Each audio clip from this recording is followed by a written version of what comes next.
Tutto il calcio veneto si ferma per vincere contro l'avversario più difficile, il Covid-19, e cercare di raffreddare così la curva del contagio. Stop perciò a tutti i campionati di calcio in Veneto, dall'eccellenza alla terza categoria, almeno fino a gennaio 2021, mentre erano già stati sospesi tutti i campionati giovanili. È questa la linea del mestrino Beppi Ruzza, presidente del Comitato regionale Veneto della Federazione Italiana Gioco Calcio, anche egli colpito in prima persona dal Covid-19, così come altri componenti del Comitato regionale con sintomi più lievi.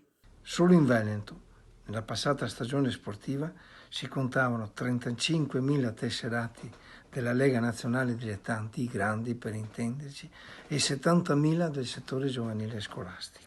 La situazione non è facile da gestire. La proposta, che sembra farsi largo dopo lo stop fino a gennaio, è quello di ripartire, se la situazione epidemiologica lo permetterà, con i recuperi delle gare non disputate nelle prime giornate, poi da febbraio la ripartenza del campionato, limitandosi però al solo girone di andata, per poi passare direttamente ai play-off e play-out per decidere promozioni e retrocessioni. Il Comitato regionale Veneto ha grande rispetto e stima dell'impegno delle sue società e farà tutto il possibile per accompagnarle in questo loro cammino, reso giorno dopo giorno più difficile da questa pandemia che pare al momento inarrestabile.